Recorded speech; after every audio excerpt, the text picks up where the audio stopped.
for other than, finding out if anything on our list is gapping up big, down big. It's a pretty negative opening today, so I'm sure we're gonna have some decent gaps here to deal with.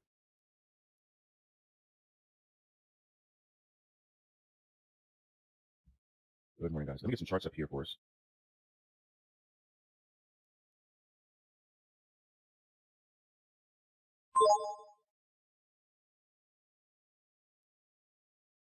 We got things gapping down, guys. We're going to give on these excessive gaps to the downside. I don't do a lot of anticipation plays. I like that uncertain volatility to at least be squeezed out of the play, at least over the first 2 minutes. I like to see a little bit more. Things are already very uncertain in that first 2 minutes, right?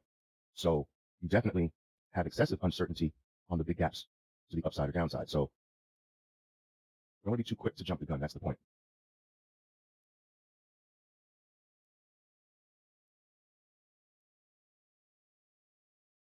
All right, guys, let's make this a good start off to the week. Okay, so everything is pretty much down across the board on my chart, on my screen. All the things I focus on. There's some things down more than others, of course.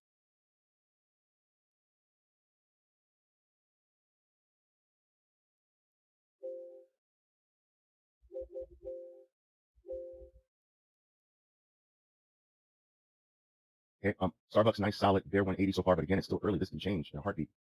I see things trying to come off the lows.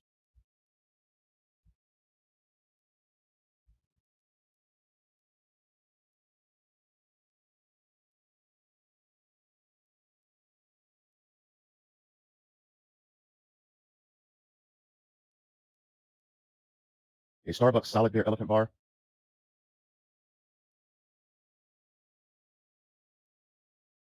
Past the first 2 minutes here, guys. Okay. Starbucks triggering this out. Guys, I'm just not overly excited about much here, to be honest with you. I'm taking this short on the BABA, but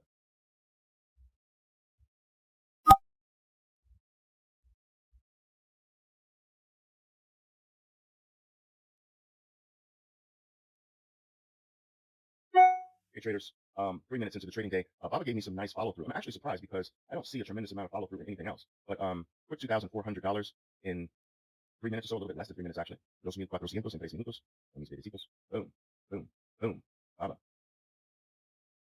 But like, I think the right thing. I see moves up in Twitter. I see some drift down, some gradual drift down in Apple. I don't, JD pop to the upside.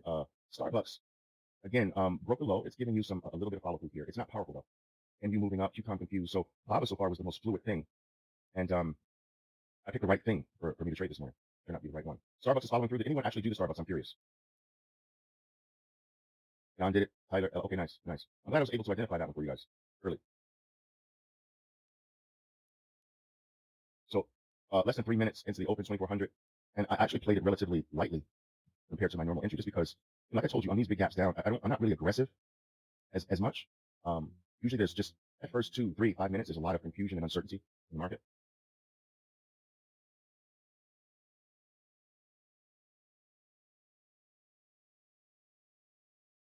MU producing a nice little sell here. Signal. Guys, if you take this short, do a stop above the high and regroup. Don't use maximum loss or anything. If this thing breaks above these dual tails, then it's not a good sign. So I would just get out and maybe regroup and pick another short signal if that happens. So I would keep my stop tight on this one. All right. I would keep my stop tight here. All right. Even though this is a good short area, I would just exit the play and wait for the next signal. Nothing wrong with that. Nice short there. Now, guys, why is MU's short more enticing to me? Right? Why do I like this one better than, let's say, Twitter? Tell me why. There's a Twitter, and that's a short signal too. And here's the MU. What's the difference?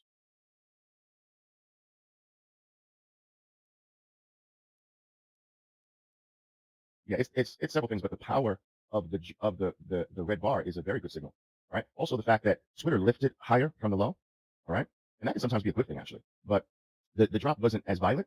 But now they both can still work. I'm just saying that if I had to rate both of them, the MU has greater signs, but it's Twitter that's actually working better in this case. We'll see. We'll see. Guys, you know how I'm constantly talking to you about the fact that your thoughts are your enemies, your feelings, your beliefs, that you have to find a way to override what you think, what you feel, and what you believe. And the way to do that is to rely on method, a formula. And you have that. And so A lot of times you have to just do what happens, no matter what you feel or think or believe. So whenever you get a sell signal, you do the sell. If you get a sell in MU and Twitter, you do the sell in MU and Twitter. You get a sell in JD, a bear 180, you do the bear 180. That's what's in your face. That's something else might be in your mind, but what's in your face? You have to trade what's in your face, not what's in your mind. You have to trade what's in your face, not what's in your feelings. You don't trade your feelings. You don't trade your thoughts. You don't trade your ideas. You trade what's in your face. You got to trust what's in your face over anything else. Guys, you follow what I'm saying?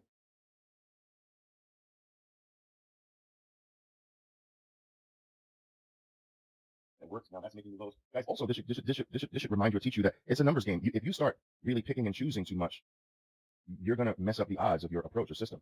The approach requires that you do. The real approach requires that if it occurs, you do it. If any one of your signals occurs in one or two stocks, you do one. If it occurs in two things, you do both of them. But it does not dictate that you choose, because it's the choice that's your problem. And so this will mean that you have to get used to maybe doing more than one play. Smaller lots, you can do them one lot at a time. I mean, as a professional, what you're working toward doing, you have to be playing more than one play a lot of the times, because that's what the market will dictate. You don't want to leave money on the table just because you're a one stock player or one trade player. That's Apple's getting really strong here. I'll take out all the red here.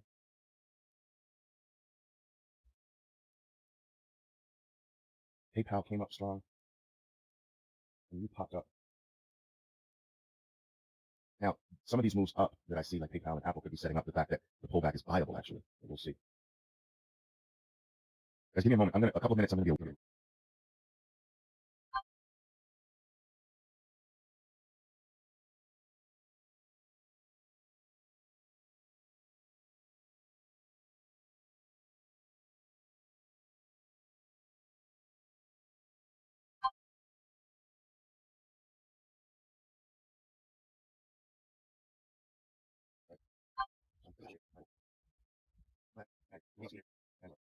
Is that better?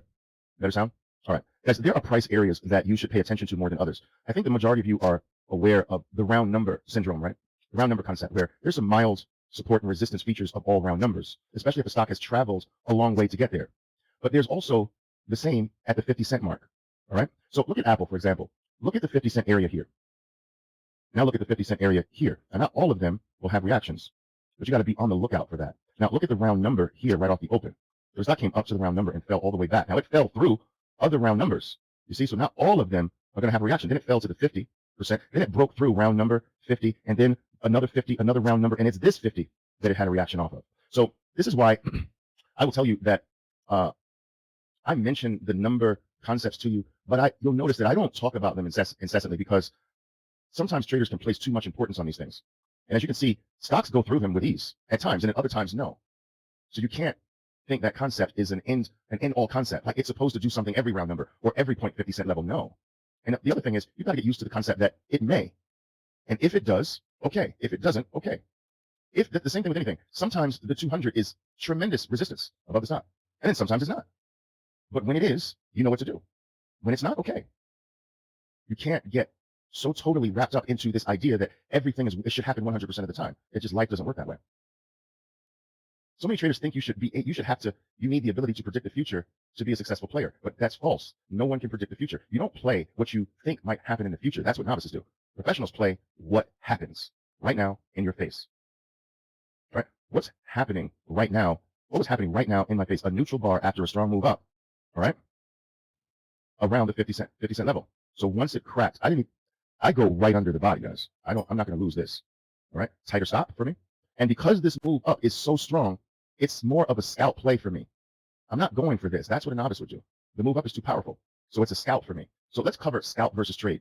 All right. If I short here, and because of the strength, I'm going to go for a scalp. I'm going for 1/3 to 40% or so. So my scalp is going to be a zone kind of here. All right. So let's call this 1/3 to 40%, more or less, right? So 33, 40, like in that zone, right? Because everything's a zone. Nothing's ever a price. But if the move up is not that big and I'm going for a trade, I'm going for the 50 to 60% level. Now that's a trade. All right. So that's what I'm going for this. You see? All right. So I'll go for, now when am I going for this down here? The 100, the new low. When am I going for that? Well, I'll go for that if this move is very shallow. All right. So you have these points. If the move is shallow, then that's a new low. If the move is stronger, then I'm going for 50 to 60. If the move is very strong and I get a nice low risk sell point, I might scalp it for the third. Some of you understand the 3 points: scalp, trade, new low. You guys got it? So Apple's move up was so strong. How do I know this? It erased almost all the red. That's like a bull 180. If you combine all of these things together, you got like bull 180. You got bull 180 characteristics here. That's powerful. You combine this red together. You see? So you can't expect new low. I wouldn't even expect the 50 to 60%. I go for the 1/3, 40%, because I can usually get that a much higher percentage of the time than a 50% in this case. So I'm always betting on what happens more often than something else. Now you got to be really good with your executions to get in and out with such speed and accuracy and precision. That's where your execution comes in, because the prices, particularly in Apple, will disappear in the blink of an eye.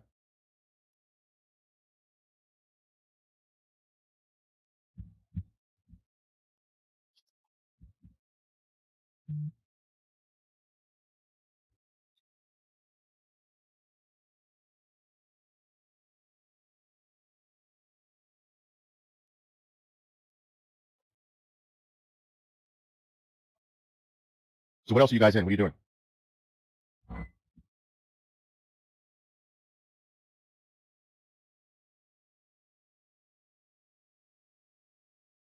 Boom. Boom. Con mis bebecitos. Mira mis bebecitos, my babies, my babies. Boom. Boom. Abba versus Baba, different? Yeah, they're not always synced here. But where do you see it different? It looks identical to me. Oh, wait a minute, I'm looking at the wrong thing. All right, sorry about that.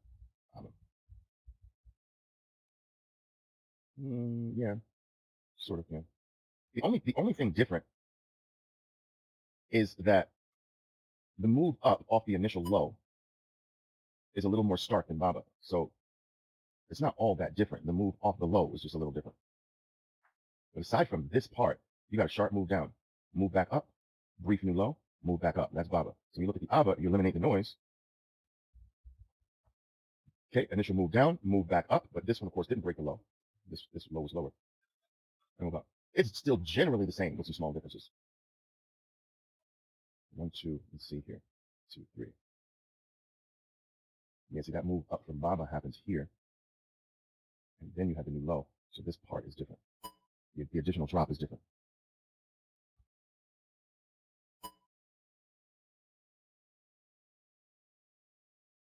If you would have taken the short that I took on Baba with Abba, your potential gain is bigger in this case.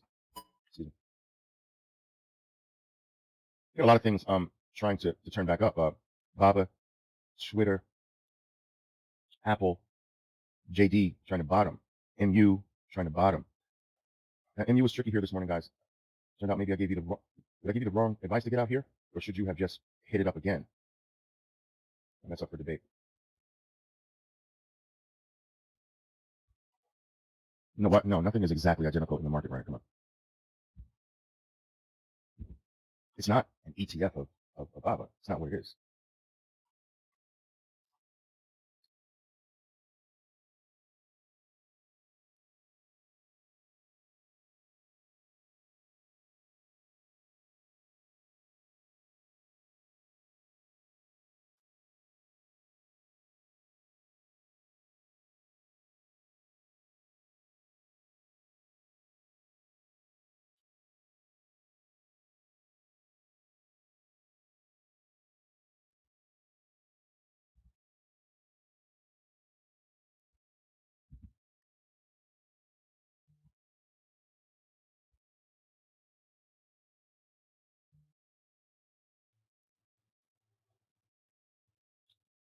All right, guys, what else is going on? What else are you doing?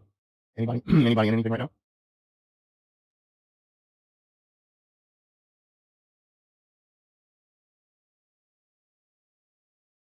That's still in Starbucks? Nice. Whoa. Hell, that's holding on. Apple long? All right, you see? It's got some major resistance up here so far at the 0.50 area. See?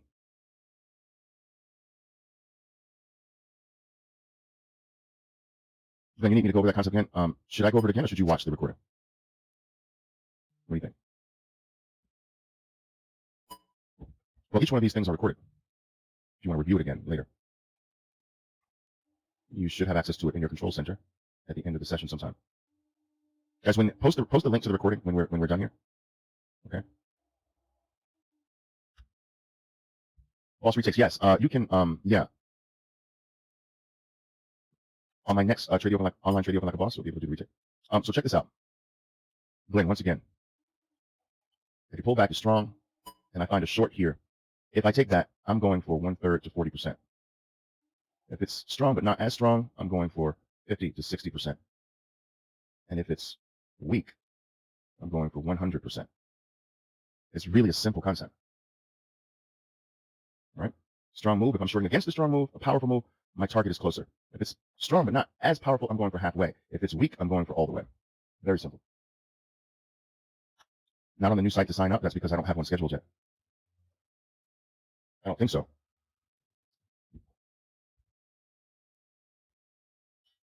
Yeah, I'm curious as to why, Glenn, you're not aware that you can go over these sessions if you miss something, or just to ingrain it more. We record them each Monday, and those links are posted in this room at the end of every single session, every single time. So you'll see it, but you don't have to be told. It's posted here every time you're here. Here's the link to the recording, every single session. Here's the link to the recording, every single session. Here's the link to the recording.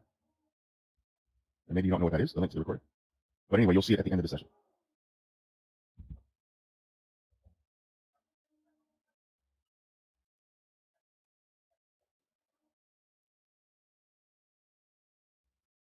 Baba popping to the upside. Guys, JD, look at JD trying to pop to the upside. MU. These things are tricky. You know, they're against position.